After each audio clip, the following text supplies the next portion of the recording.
மாப்பிள்ள பாத்தாளா, வேலைக்கு போடான்னு சொன்ன உடனே பையனுக்கு எவ்வளவு பொறுப்பு வந்துருது பாத்தாளா. ராகவா, நீ எங்க வேலைக்கு போக போறன்னு உனக்கு தெரியுமா? பெங்களூர் மல்லேஸ்வரத்துல இருக்காரு உன் ஃப்ரெண்டு சேது மாதவன், அவரோட ஃபேக்டரி தானே? மாப்பிள்ள கரெக்டா சொல்லிட்டானே.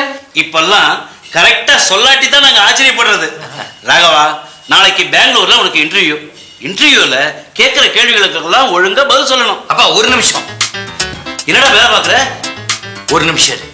நாளைக்கு காலையில சேது மாதவ இன்டர்வியூல கேட்க போற கேள்வியில அவுட் ஆயிட்டு இருக்கு. வெயிட் பண்ணி என் மனசுல டைப் ஆகுது பாரு.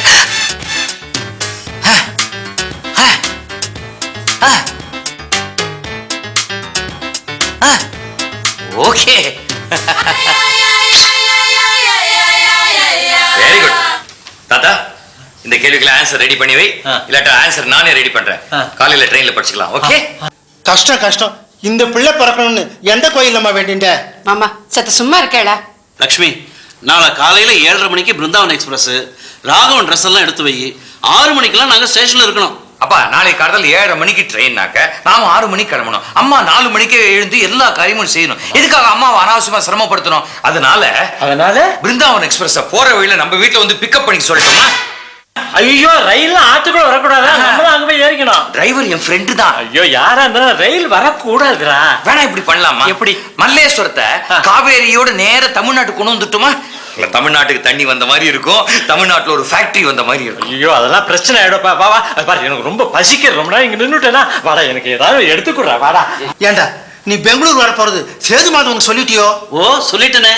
இன்ஃபேக்ட் இன்டர்வியூ முடிஞ்சதும் அவனும் நம்மளோடய மெட்ராஸுக்கு வரான். இங்க ஏதோ வேலை இருக்கான். திரும்பி போகும்போது ராகவனையும் அவன் கூட அனுப்பிச்சிடலாம்.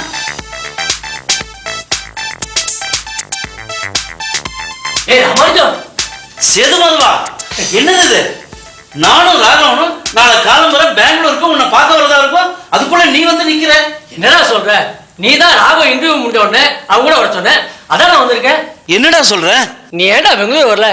சும்மா சொல்லப்படாதரா. உன் பையன் பிரில்லியன்ட், என்னமா ஆன்சர் பண்றான். இன்டர்வியூல என் கூட இந்த பார்ட்னர்ஸ்லாம் அசந்து போயிட்டா. அவனுக்கு வேலை கொடுத்தாச்சு, மாசம் 15,000 ரூபாய் சம்பளம். என்ன லட்சுமி, அசந்து போயிட்ட? காப்பியை கலந்துட்டு வா. பையன் ட்ரெயின்ல வரும்போது தலைவலியில் துடிச்சு போயிட்டான். ராகவன் உன்னோட ட்ரெயின்ல வந்தானா? எங்க ராகவன்? இங்க இருக்கேன். என்ன பெங்களூர் கிளைமேட் எக்ஸலன்ட் பா, வேலை கிடைச்சிச்சு. மாசம் 15,000 ரூபாய் சம்பளம் தெரியுமா? நம்ம இவருக்கு தான் தேங்க் பண்றோம். ராகவா, ஏன் சூட்கேஸ்? ஐம் சாரி, பாஸ்ல வச்சுட்டு வந்தேன். பேஷண்ட்டுக்கு எடுத்துன்னு வந்துடுறேன். டேய் ராமானுஜம், என்னடா இது கூத்து? லக்ஷ்மி, நம்ம ராகவனுக்கு இவ்வளவு பவரா? எனக்கு என்னமோ தலைய சுத்துறதுன்னா. அம்மா, என் ஃப்ரெண்டு முரளி விட்டு வரைக்கும் போயிடுறேம்மா. வரேன்ப்பா. யாரு அவன்? ராகவன் மாதிரியா? ராகவன் மாதிரி என்ன, ராகவனையே தான். நீ என்னடா சொல்ற? சார் இந்தாங்க சூட்கேஸ் வச்சுக்கோங்க. தலைவலி மண்டையை பொழுகுது. அம்மா ஒரு டம்ளர் காஃபி கொடுமா. அப்பா, சொல்ல மறந்து போயிட்டேனே, நான் வரதுக்கு 8 மணி ஆகும். ராகவன் கிட்ட சொல்லிடுங்க. இங்க இருக்கேன். அப்பா, அம்மா, என் ஃப்ரெண்டு முரளி விட்டு வரைக்கும் போயிடுறேம்மா. வரேன்ப்பா.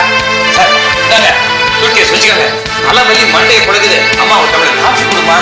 அப்பா, சொல்ல மறந்து போயிட்டேனே, நான் வரதுக்கு 8 மணி ஆகும். ராகவன் கிட்ட சொல்லிடுங்க.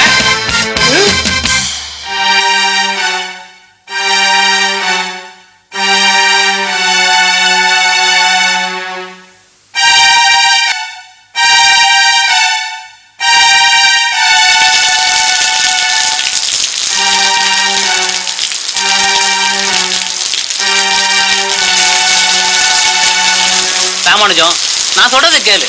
ராகவனுக்கு ஒரு கால் கட்ட போடு, எல்லாம் சரியாயிடும். பொண்ணுன்னா பேய் இறங்குன்னு சொல்லுவாங்க, ராகவனுக்கு பேய் பிடிச்சிருந்தா.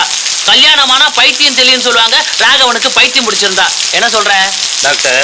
ராகவன் இப்ப இருக்கிற நிலைமையில அவனுக்கு கல்யாணம் ஒரு கேடா? அதை பத்தி நீ ஏன் கவலைப்படுற? என்னோட ஃப்ரெண்டு ஒருத்தர் ராஜகோபால ஐயங்கார், அவருக்கு 14 பொண்ணுங்க. எப்படியோ கஷ்டப்பட்டு 7 பேருக்கு கல்யாணத்தை பண்ணிடார். 8வது பொண்ணு பெருந்தேவி கழுத்தை நீட்ட தயாரா இருக்கா. ராகவன் தாலி கட்ட வேண்டியதுதான் பாக்கி. அது இல்ல டாக்டர், கல்யாணத்துக்கு அப்புறமும் ராகவன் இதே மாதிரி இருந்தான்னா அந்த பொண்ணு பெருந்தேவியோட கதி. ராமானுஜம், உனக்கு ராகவனை மட்டும்தான் தெரியும், எனக்கு அந்த பெருந்தேவியும் தெரியும். ஏன்னா அவங்களுக்கு நான் தான் ஃபேமிலி டாக்டர். டாக்டர், ராகவனுக்கு படிப்பு கிடையாது, வேலை வெட்டி கிடையாது. இப்பதான் ஒரு ஃப்ரெண்டு கம்பெனில ஒரு வேலை வாங்கி கொடுத்துருக்கேன். ராமானுஜம், ராகவன் சம்பாதிச்சு தான் இந்த குடும்பத்தை நடத்தணுமா என்ன? இல்ல அதுவும் இல்லாம கல்யாணமானா எவ்வளவு பேர் சேஞ்ச் ஆயிடுறாங்க.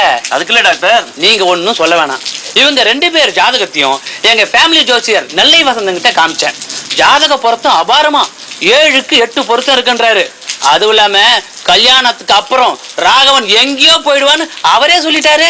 டாக்டர், அப்போ ராகவனுக்கு கல்யாணத்தை பண்ணிடலாம்னு சொல்றீங்களா?